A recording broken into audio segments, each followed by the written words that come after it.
ನಮಸ್ಕಾರ ಸ್ನೇಹಿತರೆ, ನಮ್ಮ ಹೊಸ ದಾರಿದೀಪ ಯೂಟ್ಯೂಬ್ ಚಾನಲ್ಗೆ ಸ್ವಾಗತ. ಮೇಷರಾಶಿಯವರೇ, ಹುಚ್ಚರಂತೆ ಅಲಿದಾಡಬೇಕಾಗುತ್ತದೆ. ಮಹಾತಾಂಡವ ನಡೆಯಲಿದೆ. ದೃಶ್ಯಾವಳಿಯನ್ನು ಬೇಗ ನೋಡಿ. ಇಂಥ ಅವಕಾಶ ಮತ್ತೆ ಮತ್ತೆ ಬರುವುದಿಲ್ಲ. ಒಂದು ವೇಳೆ ನಿಮ್ಮ ರಾಶಿ ಮಕರವಾಗಿದ್ದರೆ ಇಂದಿನ ಈ ದೃಶ್ಯಾವಳಿಯನ್ನು ಪೂರ್ತಿಯಾಗಿ ನೋಡದೆ ಖಂಡಿತವಾಗಿಯೂ ಹೋಗಬೇಡಿ. ಏಕೆಂದರೆ ಇಂದು ಕಂಡುಬರುತ್ತಿರುವ ಮುನ್ಸೂಚನೆಗಳನ್ನು ಅಲಕ್ಷಿಸುವುದು ನಿಮಗೆ ದೊಡ್ಡ ತಪ್ಪಾಗಬಹುದು. ನಿಮ್ಮ ಜೀವನದಲ್ಲಿ ಒಂದು ಹೊಸ ತಿರುವು ಬರಲಿದೆ. ಅಲ್ಲಿ ಹಲವು ಅಪೂರ್ಣ ಪ್ರಶ್ನೆಗಳಿಗೆ ಉತ್ತರ ಸಿಗಲು ಪ್ರಾರಂಭವಾಗಬಹುದು. ಕೆಲವರು ನಿಮ್ಮನ್ನು ಹಗುರವಾಗಿ ತೆಗೆದುಕೊಂಡಿದ್ದರೂ ಅವರು ಇದ್ದಕ್ಕಿದ್ದಂತೆ ನಿಮ್ಮ ನಿರ್ಧಾರಗಳು ಮತ್ತು ನಿಮ್ಮ ಇರುವಿಕೆಯ ಮಹತ್ವವನ್ನು ಅರ್ಥ ಮಾಡಿಕೊಳ್ಳಲು ತೊಡಗಬಹುದು. ಅದೇ ಸಮಯದಲ್ಲಿ ಕೆಲವು ಪರಿಸ್ಥಿತಿಗಳು ಗೊಂದಲ ಉಂಟು ಮಾಡುವಂತೆಯೂ ಆಗಬಹುದು. ಆದ್ದರಿಂದ ತಾಳ್ಮೆ ಮತ್ತು ವಿವೇಕವೇ ನಿಮ್ಮ ಅತಿ ದೊಡ್ಡ ಸಂಗಾತಿಯಾಗಲಿದೆ. ಆದ್ದರಿಂದ ಎಲ್ಲಕ್ಕಿಂತ ಮೊದಲು ನೀವು ನಿಜವಾದ ಮಹಾದೇವನ ಭಕ್ತರಾಗಿದ್ದರೆ ತಕ್ಷಣವೇ ಈ ವಿಡಿಯೋವನ್ನು ಲೈಕ್ ಮಾಡಿ, ವಾಹಿನಿಯನ್ನು ಸಬ್ಸ್ಕ್ರೈಬ್ ಮಾಡಿ, ಗಂಟೆಯ ಗುರುತನ್ನು ಒತ್ತಿ. ಇದರಿಂದ ಜ್ಯೋತಿಷ್ಯ ಮಾಹಿತಿಗಳು ನಿಮಗೆ ಎಲ್ಲರಿಗಿಂತ ಮುಂಚಿತವಾಗಿ ತಲುಪುತ್ತವೆ. ಕಮೆಂಟ್ ಬಾಕ್ಸ್ನಲ್ಲಿ ಪೂರ್ಣ ನಂಬಿಕೆಯಿಂದ ಹರ ಹರ ಮಹಾದೇವ್ ಎಂದು ಖಂಡಿತವಾಗಿಯೂ ಬರೆಯಿರಿ. ಸ್ನೇಹಿತರೆ, ಮುಂಬರುವ ದಿನಗಳಲ್ಲಿ ಕೆಲವು ಘಟನೆಗಳು ನಿಮಗೆ ಹೊಸ ದಾರಿಯನ್ನು ತೋರಿಸಬಹುದು. ಈ ಬದಲಾವಣೆಯು ನಿಮ್ಮ ನಿರ್ಧಾರಗಳು ಮತ್ತು ನಡವಳಿಕೆ, ನಿಮ್ಮ ಪ್ರಯತ್ನಗಳ ಮೇಲೆ ಅವಲಂಬಿತವಾಗಿರುತ್ತದೆ. ಕೆಲವರು ನಿಮ್ಮ ಪ್ರಗತಿಯಿಂದ ಅಸಹಜರಾಗಬಹುದು. ಆದ್ದರಿಂದ ಪ್ರತಿಯೊಂದು ಮಾತನ್ನು ಪ್ರತಿಯೊಬ್ಬರಿಗೂ ಹಂಚಿಕೊಳ್ಳುವ ಬದಲು ಯೋಚಿಸಿ ಹೆಜ್ಜೆ ಇಡುವುದು ಒಳಿತು. ಅತಿ ದೊಡ್ಡ ಶಕ್ತಿ ನಿಮ್ಮ ಆತ್ಮವಿಶ್ವಾಸ, ಶಿಸ್ತು ಮತ್ತು ತಾಳ್ಮೆಯಾಗಬಹುದು. ಈ ದೃಶ್ಯಾವಳಿಯಲ್ಲಿ ಮುಂದೆ ನಾವು ಯಾವ ಮುನ್ಸೂಚನೆಗಳು ನಿಮಗೆ ಶುಭವೆಂದು ಪರಿಗಣಿಸಲಾಗಿದೆ ಎಂಬುದರ ಬಗ್ಗೆ ಹೇಳುತ್ತೇವೆ. ಯಾವ ತಪ್ಪುಗಳಿಂದ ತಪ್ಪಿಸಿಕೊಳ್ಳುವುದು ನಿಮಗೆ ಲಾಭದಾಯಕವಾಗಬಹುದು, ಯಾರನ್ನು ನಂಬುವ ಮೊದಲು ಎಚ್ಚರಿಕೆ ವಹಿಸಬೇಕು ಮತ್ತು ಯಾವ ಅವಕಾಶಗಳನ್ನು ಗುರುತಿಸಿ ನಿಮ್ಮ ಪರವಾಗಿ ತಿರುಗಿಸಿಕೊಳ್ಳಬಹುದು. ಆದ್ದರಿಂದ ವಿಡಿಯೋವನ್ನು ಮಧ್ಯದಲ್ಲಿ ಖಂಡಿತವಾಗಿಯೂ ಬಿಡಬೇಡಿ, ಏಕೆಂದರೆ ಪ್ರತಿಯೊಂದು ಮುಂದಿನ ಅಂಶವು ಹಿಂದಿನದಕ್ಕೆ ಸಂಪರ್ಕ ಹೊಂದಿದೆ ಮತ್ತು ಕೊನೆವರೆಗೂ ನಿಮಗೆ ಪೂರ್ಣ ಚಿತ್ರಣ ಅರ್ಥವಾಗುತ್ತದೆ. ಸ್ನೇಹಿತರೆ, ಕೆಲವೊಮ್ಮೆ ಜೀವನದಲ್ಲಿ ದೊಡ್ಡ ಬಿರುಗಾಳಿ ಬರುವ ಮೊದಲು ಎಲ್ಲವೂ ಸಾಮಾನ್ಯವೆಂದು ತೋರುತ್ತದೆ. ಜನರು ನಗುತ್ತಿರುತ್ತಾರೆ, ದೈನಂದಿನ ಕೆಲಸಗಳು ನಡೆಯುತ್ತಿರುತ್ತವೆ, ಆದರೆ ಒಳಗಿನ ಆಳದಲ್ಲಿ ಎಲ್ಲೋ ಅರಿಯದ ತಳಮಳ ಹುಟ್ಟಿರುತ್ತದೆ. ಒಂದು ವೇಳೆ ಕಳೆದ ಕೆಲವು ದಿನಗಳಿಂದ ಯಾವುದೇ ಸ್ಪಷ್ಟ ಕಾರಣವಿಲ್ಲದೆ ನಿಮಗೆ ಹೀಗೆ ಅನಿಸುತ್ತಿದ್ದರೆ ಏನೋ ಬದಲಾಗಲಿದೆ. ಮನಸ್ಸು ಪದೇ ಪದೇ ಯಾವುದೋ ಒಂದು ವಿಷಯದ ಮೇಲೆ ಸಿಲುಕಿಕೊಳ್ಳುತ್ತಿದೆ, ರಾತ್ರಿ ಇದ್ದಕ್ಕಿದ್ದಂತೆ ಎಚ್ಚರವಾಗುತ್ತಿದೆ, ಅಥವಾ ಯಾವುದೋ ಹಳೆಯ ಮುಖದ ನೆನಪು ಕಾರಣವಿಲ್ಲದೆ ಕಣ್ಣು ಮುಂದೆ ಬರುತ್ತಿದ್ದರೆ ಈ ಕ್ಷಣವನ್ನು ಹಗುರವಾಗಿ ತೆಗೆದುಕೊಳ್ಳಬೇಡಿ. ಏಕೆಂದರೆ ಇಂದು ಕಂಡುಬರುತ್ತಿರುವ ಮುನ್ಸೂಚನೆಗಳು ಪ್ರತಿಯೊಬ್ಬರಿಗೂ ಅಲ್ಲ. ಈ ಸಂದೇಶವು ಯಾರ ಜೀವನದ ಮುಚ್ಚಿದ ಅಧ್ಯಾಯವು ಮತ್ತೆ ತೆರೆಯಲಿದೆಯೋ ಅವರನ್ನು ಮಾತ್ರ ತಲುಪುತ್ತದೆ. ಸ್ನೇಹಿತರೆ, ಇಂದಿನ ದಿನವು ನಿಮಗೆ ಸಾಮಾನ್ಯವಾಗಿರುವುದಿಲ್ಲ. ಆದ್ದರಿಂದ ಈ ಪ್ರಯಾಣದಲ್ಲಿ ಕೊನೆವರೆಗೂ ಇರಿ, ಏಕೆಂದರೆ ನೀವು ಮಧ್ಯದಲ್ಲೇ ಹೊರಟು ಹೋದರೆ ಕಥೆಯ ಅತ್ಯಂತ ಪ್ರಮುಖ ಭಾಗವನ್ನು ಕಳೆದುಕೊಳ್ಳುತ್ತೀರಿ. ಒಮ್ಮೆ ಒಬ್ಬ ವ್ಯಕ್ತಿ ಇದ್ದ, ಅವನು ತನ್ನ ಪೂರ್ಣ ಶಕ್ತಿಯನ್ನು ಯತ್ನಿಸಿದ, ಆದರೂ ಪ್ರತಿ ಬಾರಿಯೂ ಗುರಿ ಅವನ ಕೈಯಿಂದ ಜಾರಿ ಹೋಗುತ್ತಿತ್ತು. ಜನರು ಅವನನ್ನು ಸೋತವನು ಎಂದು ಕರೆಯುತ್ತಿದ್ದರು, ಆದರೆ ಪ್ರತಿ ಸೋಲಿನ ನಂತರವೂ ಅವನು ಮತ್ತೆ ಎದ್ದು ನಿಲ್ಲುತ್ತಿದ್ದನು. ಅದನ್ನು ಯಾರೂ ನೋಡಲಿಲ್ಲ. ಒಂದು ದಿನ ಅವನು ಹೇಳಿದ, ಬಹುಶಃ ನನ್ನ ಹಣೆ ಬರವೇ ನನ್ನ ಮೇಲೆ ಮುನಿಸಿಕೊಂಡಿದೆ. ಆದರೆ ಹಲವು ಬಾರಿ ಹಣೆಯ ಬರಹವು ದಾರಿಯನ್ನು ತಡೆಯುವುದಿಲ್ಲ, ಬದಲಿಗೆ ಮನುಷ್ಯನನ್ನು ಆ ತಿರುವಿನವರೆಗೆ ತಲುಪಿಸುತ್ತದೆ. ಈ ಕಥೆಯನ್ನು ಕೇಳುತ್ತಾ ನಿಮ್ಮ ಜೀವನದ ಸಾಲುಗಳು ಕಣ್ಣು ಮುಂದೆ ಬರುತ್ತಿದ್ದರೆ ಇದು ಕಾಕತಾಳೀಯವಲ್ಲ. ಕಳೆದ ಸಮಯದಲ್ಲಿ ನಡೆದ ಕೆಲವು ಘಟನೆಗಳು ನಿಮ್ಮೊಳಗಿನ ನಂಬಿಕೆಗಳನ್ನು ಕುಗ್ಗಿಸಿವೆ. ಯಾರೋ ನಿಮ್ಮ ಉದ್ದೇಶವನ್ನು ಪ್ರಶ್ನಿಸಿದ್ದಾರೆ, ಯಾರೋ ನಿಮ್ಮ ಶ್ರಮವನ್ನು ಅಲಕ್ಷಿಸಿದ್ದಾರೆ ಮತ್ತು ಕೆಲವರು ನಿಮ್ಮ ಮೌನವನ್ನೇ ನಿಮ್ಮ ದೌರ್ಬಲ್ಯವೆಂದು ಭಾವಿಸಿದ್ದಾರೆ. ಆದರೆ ಪ್ರತಿ ಮೌನವಾಗಿ ಇರುವ ವ್ಯಕ್ತಿಯು ದೌರ್ಬಲ್ಯ ಹೊಂದುವವನಲ್ಲ. ಅವರು ಸಮಯದ ಮೇಲೆ ನಂಬಿಕೆ ಇಟ್ಟು ಶಾಂತವಾಗಿರುತ್ತಾರೆ. ಇದೇ ಆ ಜಾಗ ಎಲ್ಲಿ ಮೊದಲು ರಹಸ್ಯ ಪ್ರಾರಂಭವಾಗುತ್ತದೆ. ಇಂದು ಯಾರು ನಿಮ್ಮನ್ನು ಅಲಕ್ಷಿಸಿದ್ದಾರೋ ಅವರು ಶೀಘ್ರದಲ್ಲೇ ಒಮ್ಮೆ ನಿಮಗಾಗಿ ಆಯ್ಕೆ ಮಾಡಿದ ಅದೇ ದಾರಿಯಲ್ಲಿ ಅಲಿಯುವುದು ಕಂಡುಬರಬಹುದು. ಆದರೆ ಇದರರ್ಥ ಸೇಡು ತೀರಿಸಿಕೊಳ್ಳುವುದಲ್ಲ. ಸಮಯವು ಪ್ರತಿಯೊಬ್ಬ ವ್ಯಕ್ತಿಗೂ ತನ್ನ ಕನ್ನಡಿಯನ್ನು ಖಂಡಿತವಾಗಿಯೂ ತೋರಿಸುತ್ತದೆ ಎಂಬುದು ಮಾತ್ರ ಇದರ ಅರ್ಥ. ಒಮ್ಮೆ ಅತ್ಯಂತ ದೊಡ್ಡ ಬದಲಾವಣೆಯು ಶಬ್ದಗಳಿಂದಲ್ಲ, ಬದಲಿಗೆ ತಾಳ್ಮೆಯಿಂದ ಬರುತ್ತದೆ. ನಿಮ್ಮ ಜೀವನದಲ್ಲೂ ನೀವು ಮುಚ್ಚಿಟ್ಟಿರುವ ಯಾವುದೋ ಅಧ್ಯಾಯವಿದೆ, ಆದರೆ ಅದೇ ಅಧ್ಯಾಯವು ಮತ್ತೆ ತೆರೆಯಲು ಸಿದ್ಧವಾಗಿದ್ದರೆ ಅದರ ಸಮಯ ಮುಂದೆ ಬರಲಿದೆ. ಇನ್ನೊಂದು ಮಾತನ್ನು ಗಮನವಿಟ್ಟು ಕೇಳಿ. ಜೀವನವು ಯಾವುದೋ ದೊಡ್ಡ ಬದಲಾವಣೆಯತ್ತ ಸಾಗುವಾಗ ಮೊದಲ ಮುನ್ಸೂಚನೆಗಳು ಹೊರಗಲ್ಲ, ಒಳಗೆಯೇ ಕಂಡುಬರುತ್ತವೆ. ಇದ್ದಕ್ಕಿದ್ದಂತೆ ಹಳೆಯ ವಸ್ತು ನೆನಪಾಗುವುದು, ಕೆಲವು ಮುಖಗಳು ಪದೇ ಪದೇ ಮನಸ್ಸಿನಲ್ಲಿ ಬರುವುದು, ಕಾರಣವಿಲ್ಲದೆ ತಳಮಳವಾಗುವುದು, ಅಥವಾ ಯಾವುದೋ ಕಾಣದ ಭಯ ಅಥವಾ ಅರಿಯದ ನಿರೀಕ್ಷೆ ಒಂದೇ ಬಾರಿಗೆ ಹುಟ್ಟುವುದು. ಇವೆಲ್ಲವೂ ಬರೀ ಭಾವನೆಗಳಲ್ಲ, ಹಲವು ಬಾರಿ ಇದೇ ಮುನ್ಸೂಚನೆಗಳು ನೀವು ತನ್ನ ನಡಿಗೆಯನ್ನು ಬದಲಾಯಿಸಲಿದೆ ಎಂದು ಹೇಳುತ್ತವೆ. ಇಲ್ಲಿಯೇ ಬಹಳಷ್ಟು ಜನರು ತಪ್ಪು ಮಾಡುತ್ತಾರೆ. ಅವರು ಅಪೂರ್ಣ ಚಿತ್ರಣವನ್ನು ನೋಡಿ ನಿರ್ಧಾರ ತೆಗೆದುಕೊಳ್ಳುತ್ತಾರೆ. ಆದರೆ ಸ್ವಲ್ಪ ತಡೆದು ಕಾಯುವ ವ್ಯಕ್ತಿ ಮಾತ್ರ ಪೂರ್ಣ ಕಥೆಯನ್ನು ಅರ್ಥ ಮಾಡಿಕೊಳ್ಳುತ್ತಾನೆ. ಆದ್ದರಿಂದ ಕಳೆದ ದಿನಗಳಲ್ಲಿ ನಿಮ್ಮ ಪರೀಕ್ಷೆಯೂ ಕೂಡ ಕೊಂಚ ಸುದೀರ್ಘವಾಯಿತು ಅನಿಸಿದರೆ ಅವಸರ ಮಾಡಬೇಡಿ. ಎಂದರೆ ಹಲವು ಬಾರಿ ಅತ್ಯಂತ ಕಠಿಣ ತಿರುವಿನ ನಂತರವೇ ಅತ್ಯಂತ ಸ್ಪಷ್ಟ ದಾರಿ ಕಾಣಿಸುತ್ತದೆ. ಈಗ ನಾನು ನಿಮ್ಮೊಂದಿಗೆ ಒಂದು ಸಣ್ಣ ಭಾವನೆಯನ್ನು ಹಂಚಿಕೊಳ್ಳಲು ಬಯಸುತ್ತೇನೆ. ನಿಮ್ಮೊಳಗೆ ಇನ್ನೂ ನಿರೀಕ್ಷೆಯ ಒಂದು ಸಣ್ಣ ಹಣತೆ ಉರಿಯುತ್ತಿದೆ ಅನಿಸಿದರೆ ಕಮೆಂಟ್ನಲ್ಲಿ ಕೇವಲ ಒಂದು ಪದವನ್ನು ಬರೆಯಿರಿ, ನಂಬಿಕೆ.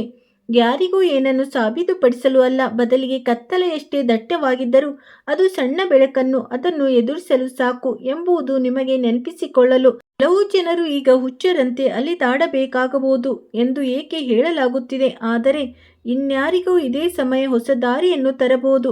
ಈಗಷ್ಟೇ ಸ್ವಲ್ಪ ಮುಂಚೆ ನಾನು ಯಾವುದೇ ಕಾರಣವಿಲ್ಲದೆ ಮನಸ್ಸಿನೊಳಗೆ ಹುಟ್ಟುವ ತಳಮಳದ ಬಗ್ಗೆ ಮಾತನಾಡಿದ್ದೆ.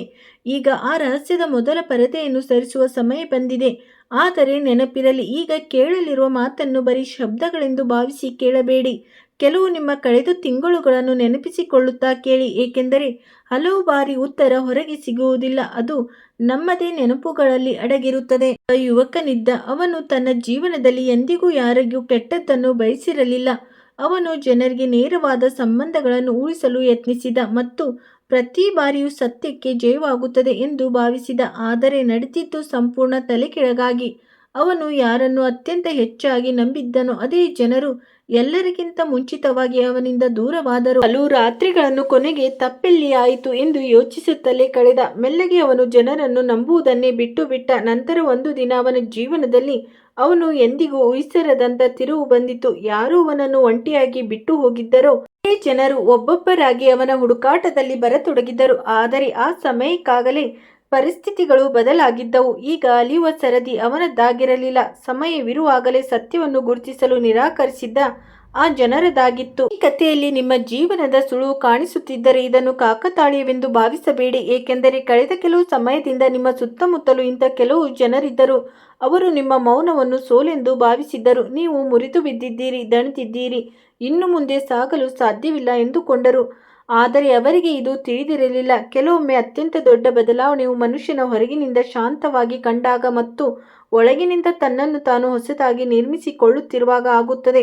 ಇಲ್ಲಿಂದಲೇ ಎರಡನೇ ರಹಸ್ಯ ಪ್ರಾರಂಭವಾಗುತ್ತದೆ. ಇದರಲ್ಲಿ ನೀವು ಯಾವುದೋ ಸುದ್ದಿ, ಸಂದೇಶ, ಭೇಟಿ ಅಥವಾ ಮುನ್ಸೂಚನೆಯನ್ನು ಎದುರಿಸಬೇಕಾಗಬಹುದು. ಅದು ಮೊದಲ ನೋಟಕ್ಕೆ ಸಾಮಾನ್ಯವೆನಿಸುತ್ತದೆ, ಆದರೆ ಅದೇ ಘಟನೆ ಮುಂದೆ ಸಾಗಿ ದೊಡ್ಡ ದಿಕ್ಕನ್ನೇ ಬದಲಾಯಿಸಬಹುದು. ಅದಕ್ಕಾಗಿ ಮುಂಬರುವ ದಿನಗಳಲ್ಲಿ ಪ್ರತಿಯೊಂದು ಸಣ್ಣ ವಿಷಯಕ್ಕೂ ಕೋಪಗೊಳ್ಳಬೇಡಿ ಅಥವಾ ಗಡಿಬಿಡಿಯಲ್ಲಿ ನಿರ್ಲಕ್ಷಿಸಬೇಡಿ. ಹಲವು ಬಾರಿ ಅದೃಷ್ಟವು ದೊಡ್ಡ ಬಾಗಿಲಿನಿಂದ ಅಲ್ಲ, ಸಣ್ಣ ಬಾಗಿಲು ತಟ್ಟುವ ಮೂಲಕವೇ ಬರುತ್ತದೆ. ನಿಮ್ಮನ್ನು ನಿಮ್ಮ ಮುಂದಿನ ಅಧ್ಯಾಯ ಕಾಯುತ್ತಿರುವ ದಿಕ್ಕಿನತ್ತ ಕರೆದೊಯ್ಯಬಹುದು. ಈಗ ನಾನು ನಿಮ್ಮ ಬಳಿ ಇನ್ನೊಂದು ಕೇಳಲು ಬಯಸುತ್ತೇನೆ, ಆದರೆ ಇದು ಯಾವುದೇ ಚಾನಲ್ಗಾಗಿ ಅಲ್ಲ, ನಿಮ್ಮ ಮನಸ್ಸಿನ ಶಾಂತಿಗಾಗಿ. ಕಷ್ಟದ ಸಮಯವು ನಿಮ್ಮನ್ನು ದುರ್ಬಲಗೊಳಿಸಿದೆ, ಮತ್ತಷ್ಟು ಗಂಭೀರ ಹಾಗೂ ಪಕ್ವಗೊಳಿಸಿದೆ ಎಂದು ನಿಮಗನಿಸಿದರೆ ಕಮೆಂಟ್ನಲ್ಲಿ ಕೇವಲ ಒಂದೇ ಒಂದು ಮಾತನ್ನು ಬರೆಯಿರಿ, ಸಂಕಲ್ಪ ಎಂದು. ಈ ಮಾತು ಬೇರೆಯವರಿಗೆ ತೋರಿಸಿಕೊಳ್ಳಲು ಅಲ್ಲ. ಬಿರುಗಾಳಿಯಷ್ಟೇ ದೊಡ್ಡದಾಗಿದ್ದರೂ ಯಾರು ಒಳಗಿನಿಂದ ದೃಢವಾಗಿರುತ್ತಾರೆ ಅವರೇ ಕೊನೆಗೆ ತಮ್ಮ ಗುರಿಯನ್ನು ತಲುಪುತ್ತಾರೆ ಎಂದು ನಿಮಗೆ ನೆನಪಿಸಿಕೊಳ್ಳಲು. ಆದರೆ ಈಗ ನಾನು ನಿಮಗೆ ಈ ತೊಂದರೆಗಳನ್ನು ನಿವಾರಿಸಲು ಸರಿಯಾದ ಮಾರ್ಗವನ್ನು ತೋರಿಸುತ್ತಿದ್ದೇನೆ. ಸ್ನೇಹಿತರೆ, ನಿಮ್ಮ ಜೀವನದಲ್ಲಿ ಎಂಥದ್ದೇ ಸಮಸ್ಯೆಗಳಿದ್ದರೂ ಸ್ಕ್ರೀನ್ ಮೇಲೆ ಕಾಣುತ್ತಿರುವ ಗುರೂಜಿಯವರಿಗೆ ಕರೆ ಮಾಡಿ ನಿಮ್ಮ ಸಮಸ್ಯೆಗಳನ್ನು ಬಗೆಹರಿಸಿಕೊಳ್ಳಬಹುದು. ಗುರೂಜಿಯವರು ವಿದ್ಯೆ, ಉದ್ಯೋಗ, ವ್ಯಾಪಾರ, ಗಂಡ ಹೆಂಡತಿ ಕಲಹ, ಅತ್ತೆ ಸೊಸೆ ಕಲಹ, ಮದುವೆ ವಿಳಂಬ, ಸಂತಾನ ಸಮಸ್ಯೆ, ಶತ್ರು ಕಾಟ, ವಶೀಕರಣ, ನಿಮ್ಮ ಯಾವುದೇ ಸಮಸ್ಯೆಗಳಿದ್ದರೂ ತುಳುನಾಡಿನ ದೈವಾರಾಧನೆಯಿಂದ ಹಾಗೂ ಶ್ರೀ ಸಾಯಿಬಾಬಾ ದೈವಿಕ ಶಕ್ತಿಯಿಂದ ಶೀಘ್ರ ಶಾಶ್ವತ ಪರಿಹಾರ ಮಾಡಿಕೊಡುತ್ತಾರೆ. ಯಾರು ತಮ್ಮ ದಾರಿಯಲ್ಲಿ ಸ್ಥಿರವಾಗಿರುತ್ತಾರೆ ಮತ್ತು ಯಾರು ಹುಚ್ಚರಂತೆ ಉತ್ತರವನ್ನು ಹುಡುಕುತ್ತಾ ಅಲಿಯುತ್ತಾರೆ ಎಂಬುದು ಕೆಲವು ಸೂಚನೆಗಳು ಎಷ್ಟು ಶಾಂತವಾಗಿರುತ್ತವೆ ಎಂದರೆ ಅವುಗಳನ್ನು ಒಳಗಿನಿಂದ ಎಚ್ಚರಗೊಂಡ ವ್ಯಕ್ತಿ ಮಾತ್ರ ಅನುಭವಿಸಲು ಸಾಧ್ಯ. ಉಳಿದ ಜಗತ್ತು ಅದನ್ನು ಕಾಕತಾಳಿ ಎಂದು ಮುಂದುವರಿಯುತ್ತದೆ. ಆದರೆ ಸಮಯದ ಭಾಷೆಯನ್ನು ಅರ್ಥ ಮಾಡಿಕೊಳ್ಳುವವರು ಬದಲಾವಣೆ ಎಂದಿಗೂ ಇದ್ದಕ್ಕಿದ್ದಂತೆ ಬರುವುದಿಲ್ಲ ಎಂಬುದನ್ನು ತಿಳಿದಿರುತ್ತಾರೆ. ಮೊದಲು ಹಲವು ಸಣ್ಣ ಸಣ್ಣ ಸುಳಿವುಗಳನ್ನು ನೀಡುತ್ತದೆ. ಕಳೆದ ಕೆಲವು ದಿನಗಳಲ್ಲಿ ನಿಮ್ಮೊಂದಿಗೂ ಇಂತಹ ಘಟನೆಗಳು ನಡೆದಿದ್ದು ಅವುಗಳನ್ನು ನೀವು ಅರ್ಥ ಮಾಡಿಕೊಳ್ಳಲು ಸಾಧ್ಯವಾಗದಿದ್ದರೆ ಆ ಸುಳಿವುಗಳು ನಿಮ್ಮ ಜೀವನದ ಮುಂದಿನ ಅಧ್ಯಾಯದ ಸೂಚನೆಗಳಾಗಿರಬಹುದು. ಈಗ ಆ ಮೂರನೇ ರಹಸ್ಯದ ಬಗ್ಗೆ ಮಾತನಾಡೋಣ. ಯಾವುದರ ಬಗ್ಗೆ ನಾವು ಮುಂಚೆ ಹೇಳಿದ್ದೆವೋ, ನಿಮ್ಮ ಸುತ್ತಮುತ್ತ ಅಂತ ಒಬ್ಬ ವ್ಯಕ್ತಿ ಇದ್ದಾರೆ. ಅಥವಾ ಶೀಘ್ರದಲ್ಲೇ ನಿಮ್ಮ ಜೀವನಕ್ಕೆ ಬರಲಿದ್ದಾರೆ. ಅವರು ಹೊರಗಿನಿಂದ ಪೂರ್ತಿಯಾಗಿ ಆತ್ಮವಿಶ್ವಾಸದೊಂದಿಗೆ ಕಾಣಿಸುತ್ತಾರೆ, ಆದರೆ ಒಳಗಿನಿಂದ ತುಂಬ ಗೊಂದಲದಲ್ಲಿದ್ದಾರೆ. ಅವರು ನಿರಂತರವಾಗಿ ಯಾವುದೋ ಉತ್ತರಕ್ಕಾಗಿ ಹುಡುಕಾಟ ನಡೆಸುತ್ತಿದ್ದಾರೆ. ತಾನು ಸರಿಯಾದ ನಿರ್ಧಾರವನ್ನೇ ತೆಗೆದುಕೊಂಡಿದ್ದೇನೆ ಎಂದು ಅನಿಸುತ್ತದೆ, ಆದರೆ ಸಮಯ ಅವರ ಮುಂದೆ ಉತ್ತರವೇ ಇಲ್ಲದಂತ ಪ್ರಶ್ನೆಗಳನ್ನು ತಂದಿಟ್ಟಿದೆ. ಈ ಕಾರಣಕ್ಕೆ ಮುಂಬರುವ ದಿನಗಳಲ್ಲಿ ಅವರ ಗೊಂದಲ ಹೆಚ್ಚಾಗಬಹುದು. ಅವರು ಪದೇ ಪದೇ ಹಿಂದೆ ತಿರುಗಿ ನೋಡಲು ಯತ್ನಿಸುತ್ತಾರೆ, ಏಕೆಂದರೆ ಮುಂದಿನ ದಾರಿ ಅವರಿಗೆ ಸ್ಪಷ್ಟವಾಗಿ ಕಾಣಿಸುವುದಿಲ್ಲ. ಈಗ ಒಂದು ಕಥೆಯನ್ನು ಕೇಳಿ. ಒಬ್ಬ ವರ್ತಕನಿದ್ದ. ಅವನು ತನ್ನ ಜೀವನದ ಅತಿದೊಡ್ಡ ನಿರ್ಧಾರವನ್ನು ಕೇವಲ ಬೇರೆಯವರ ಮಾತುಗಳನ್ನು ನಂಬಿ ತೆಗೆದುಕೊಂಡಿದ್ದ. ಆರಂಭದಲ್ಲಿ ಎಲ್ಲವೂ ಸರಿಯಾಗಿದೆ ಎನಿಸಿತು. ಜನರು ಅವನನ್ನು ಹೊಗಳಿದರು. ತಾನು ಗೆದ್ದು ಬಿಟ್ಟೆ ಎಂದು ಅವನಿಗೆ ಅನಿಸಿತು. ಆದರೆ ಸ್ವಲ್ಪ ದಿನಗಳ ನಂತರ ಪರಿಸ್ಥಿತಿಗಳು ಬದಲಾಗತೊಡಗಿದವು. ಯಾರ ಸಲಹೆ ಮೇರೆಗೆ ಅವನು ಹೆಜ್ಜೆ ಇಟ್ಟಿದ್ದನೋ ಅದೇ ಜನರು ಮೆಲ್ಲಗೆ ಅವನಿಂದ ದೂರವಾಗಲು ತೊಡಗಿದರು. ಈಗ ಅವನು ಒಂಟಿಯಾಗಿದ್ದ. ಅವನ ಬಳಿ ಹಣವಿತ್ತು, ಸಂಪನ್ಮೂಲಗಳಿದ್ದವು, ಆದರೆ ಸರಿಯಾದ ದಾರಿ ಇರಲಿಲ್ಲ. ಆಗ ಅವನಿಗೆ ಮೊದಲ ಬಾರಿಗೆ ಅರ್ಥವಾಯಿತು, ಅತಿ ದೊಡ್ಡ ತಪ್ಪು ದಾರಿಯನ್ನು ಆಯ್ಕೆ ಮಾಡುವುದಲ್ಲ, ಬದಲಾಗಿ ತನ್ನ ಅಂತರಾತ್ಮದ ಧ್ವನಿಯನ್ನು ನಿರ್ಲಕ್ಷಿಸುವುದು. ನಿಮ್ಮ ಜೀವನದಲ್ಲೂ ಎಂದಾದರೂ ಬೇರೆಯವರನ್ನು ಸಂತೋಷಪಡಿಸಲು ನಿಮ್ಮ ಮನಸ್ಸಿನ ಮಾತನ್ನು ಹಗುರಗೊಳಿಸಿದ ಸಮಯ ಬಂದಿದ್ದರೆ ಈಗ ಆ ಅನುಭವವನ್ನು ಹೊರೆ ಎಂದುಕೊಳ್ಳಬೇಡಿ. ಅದೇ ಅನುಭವ ನಿಮ್ಮನ್ನು ಆ ತಪ್ಪನ್ನು ಮತ್ತೆ ಮಾಡದಂತೆ ಕಾಯುತ್ತದೆ. ಇಂದ ಭಾವನೆಗಳ ಹೊಸ ತಿರುವು ಶುರುವಾಗುತ್ತದೆ. ಹಲವರು ತಾಂಡವ ಎಂದರೆ ಕೇವಲ ವಿನಾಶದ ಸಂಕೇತ ಎಂದು ಭಾವಿಸುತ್ತಾರೆ, ಆದರೆ ಇದು ಪೂರ್ತಿ ಸತ್ಯವಲ್ಲ. ಹಳೆಯದು ಅಳಿದಾಗ ಮಾತ್ರ ಹೊಸದಕ್ಕೆ ಜನ್ಮ ಸಿಗುವುದು. ಸುಳ್ಳಿನ ಗೋಡೆ ಬಿದ್ದಾಗ ಮಾತ್ರ ಸತ್ಯದ ಬೆಳಕು ಒಳಗೆ ತಲುಪುತ್ತದೆ. ಆದ್ದರಿಂದ ಮುಂಬರುವ ದಿನಗಳಲ್ಲಿ ಕೆಲವು ವಿಷಯಗಳು ನಿಮ್ಮ ಇಷ್ಟದಂತೆ ನಡೆಯದಿದ್ದರೆ ತಕ್ಷಣ ನಿರಾಶರಾಗಬೇಡಿ. ಪಡುತ್ತಿರುವ ಬಾಗಿಲು ನಿಮಗೆ ಈಗ ಕಾಣದಿರುವ ಯಾವುದೋ ತಪ್ಪು ದಾರಿಯಿಂದ ನಿಮ್ಮನ್ನು ರಕ್ಷಿಸುತ್ತಿರಬಹುದು. ಇನ್ನೊಂದು ಘಟನೆಯನ್ನು ಕೇಳಿ. ಒಬ್ಬ ವೃದ್ಧಿ ಪ್ರತಿದಿನ ಸಂಜೆ ತನ್ನ ಮನೆಯ ಹೊರಗೆ ದೀಪ ಹಚ್ಚುತ್ತಿದ್ದಳು. ಜನರು, ಇಲ್ಲಿ ಯಾರೂ ಓಡಾಡುವುದೇ ಇಲ್ಲ, ಮತ್ತೆ ಏಕೆ ದಿನವೂ ದೀಪ ಹಚ್ಚುತ್ತೀಯಾ ಎಂದು ಕೇಳಿದರು. ಆಕೆ ಮುಗುಳ್ನಕ್ಕು, ದೀಪ ದಾರಿ ತೋರಿಸಲು ಮಾತ್ರವಲ್ಲ, ನಂಬಿಕೆಯನ್ನು ಜೀವಂತವಾಗಿಡಲು ಹಚ್ಚಲಾಗುತ್ತದೆ ಎಂದಳು. ಒಮ್ಮೆ ನಮ್ಮ ಸಣ್ಣ ಸಣ್ಣ ನಿರ್ಧಾರಗಳು ಬೇರೆಯವರದ್ದಲ್ಲ, ನಮ್ಮ ಸ್ವಂತ ಹಣೆಬರದ ದಾರಿಯನ್ನೇ ಬದಲಾಯಿಸಿ ಬಿಡುತ್ತವೆ. ಇದೇ ಕಾರಣಕ್ಕೆ ನಿಮ್ಮ ಒಳಗಿನಿಂದ ಇನ್ನೊಂದು ಧ್ವನಿ ಹೇಳುತ್ತಿರಬಹುದು, ಎಲ್ಲವೂ ಮುಗಿದಿಲ್ಲ ಎಂದು. ಸ್ಥಿತಿಗಳು ಎಷ್ಟೇ ಕಠಿಣವಾಗಿದ್ದರೂ ಎಲ್ಲೋ ಒಂದು ಕಡೆ ಒಂದು ಅವಕಾಶ ಇನ್ನೂ ಜೀವಂತವಾಗಿದೆ. ಆ ಅವಕಾಶವನ್ನು ಗುರುತಿಸುವ ಸಮಯ ಈಗ ಮೆಲ್ಲನೆ ಹತ್ತಿರವಾಗುತ್ತಿದೆ. ಆದರೆ ಇಲ್ಲೊಂದು ಎಚ್ಚರಿಕೆಯು ಅಗತ್ಯವಾಗಿದೆ. ಹೀಯಾಗಿ ಮಾತನಾಡುವ ಪ್ರತಿಯೊಬ್ಬ ವ್ಯಕ್ತಿಯು ನಿಮ್ಮ ಭವಿಷ್ಯದ ಭಾಗವಾಗಿರುವುದಿಲ್ಲ. ಕೆಲವರು ಕೇವಲ ತಮಗೆ ಬೆಲೆ ಬಾಳುವ ವಸ್ತುವಿನ ಅರಿವಾಗಿಲ್ಲ ಎಂಬ ಕಾರಣಕ್ಕೆ ಮರಳಿ ಬರುತ್ತಾರೆ. ಆದರೆ ಮುಂಬರುವ ದಿನಗಳಲ್ಲಿ ಯಾವುದೋ ಹಳೆಯ ನೆನಪು, ಹಳೆಯ ಸಂಬಂಧ ಅಥವಾ ಹಳೆಯ ಅವಕಾಶ ಮತ್ತೆ ಎದುರಾದರೆ ಕೇವಲ ಭಾವನೆಗಳಿಂದ ನಿರ್ಧಾರ ತೆಗೆದುಕೊಳ್ಳಬೇಡಿ. ಈ ಬಾರಿ ಸಮಯ ನಿಮ್ಮನ್ನು ಪರೀಕ್ಷಿಸಲಿದೆ. ನೀವು ಮೊದಲಿನಂತೆ ಇದ್ದೀರಾ ಅಥವಾ ಅನುಭವಗಳು ನಿಮ್ಮನ್ನು ಬದಲಾಯಿಸಿವೆ ಎಂದು. ಜನರು ಇದ್ದಕ್ಕಿದ್ದಂತೆ ನಿಮ್ಮ ಬಗ್ಗೆ ಭಿನ್ನವಾಗಿ ಯೋಚಿಸಲು ಪ್ರಾರಂಭಿಸುತ್ತಾರೆ. ನೀವು ಯಾವಾಗಲೂ ಕಠಿಣವೆಂದು ಭಾವಿಸುತ್ತಿದ್ದ ಕೆಲವು ಪರಿಸ್ಥಿತಿಗಳೇ ನಿಮಗೆ ಮುನ್ನಡೆಯುವ ಅವಕಾಶವನ್ನು ನೀಡಬಹುದು. ಆದರೆ ಈ ಬಾರಿ ನೀವು ಕೇವಲ ಒಂದು ವಿಷಯವನ್ನು ನೆನಪಿನಲ್ಲಿಟ್ಟುಕೊಳ್ಳಬೇಕು, ಅವಸರದಲ್ಲಿ ನಿರ್ಧಾರ ತೆಗೆದುಕೊಳ್ಳಬೇಡಿ.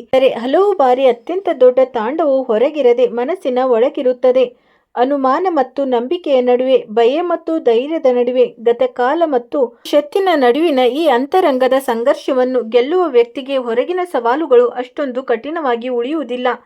ಈ ಇಡೀ ಭವಿಷ್ಯದ ನಿಜವಾದ ಅರ್ಥ ಇದೇ ಆಗಿತ್ತು. ಈ ಪ್ರಯಾಣವು ಯಾವುದೇ ಒಂದು ಘಟನೆಯ ಭವಿಷ್ಯವಾಣಿಯಲ್ಲ. ಅದರಲ್ಲಿ ಯಾವಾಗ ದೊಡ್ಡ ಬದಲಾವಣೆಗಳು ಬರುತ್ತವೆಯೋ ಅದಕ್ಕೂ ಮುನ್ನ ಸೂಚನೆಗಳು ಖಂಡಿತವಾಗಿಯೂ ಬರುತ್ತವೆ ಎಂಬುದನ್ನು ನೆನಪಿಸುವ ಪ್ರಯತ್ನ ಇದಾಗಿತ್ತು. ಅವುಗಳನ್ನು ಗುರುತಿಸುವ ವ್ಯಕ್ತಿ ಶಾಂತವಾಗಿರುತ್ತಾನೆ. ಅವುಗಳನ್ನು ನಿರ್ಲಕ್ಷಿಸುವ ವ್ಯಕ್ತಿ ಉತ್ತರವನ್ನು ಹುಡುಕುತ್ತಾ ಅಲಿಯುತ್ತಿರುತ್ತಾನೆ. ಇದನ್ನು ಯಾವುದೇ ಭವಿಷ್ಯದ ಅಂತಿಮ ನಿರ್ಧಾರವೆಂದು ಭಾವಿಸಬೇಡಿ. ಇದನ್ನು ಒಂದು ಅವಕಾಶವಾಗಿ ನೋಡಿ. ನಿಮ್ಮ ನಿರ್ಧಾರಗಳು ಮತ್ತಷ್ಟು ಜಾಗರೂಕವಾಗಿ ಮಾಡಿಕೊಳ್ಳುವ ಅವಕಾಶ, ನಿಮ್ಮೊಳಗಿನ ಧ್ವನಿಯನ್ನು ಮತ್ತಷ್ಟು ಸ್ಪಷ್ಟವಾಗಿ ಕೇಳಿಸಿಕೊಳ್ಳುವ ಅವಕಾಶ ಮತ್ತು ಪ್ರತಿಯೊಂದು ಹೊಸ ದಿನವನ್ನು ಭಯವಿಲ್ಲದೆ ಸ್ವೀಕರಿಸುವ ಅವಕಾಶ.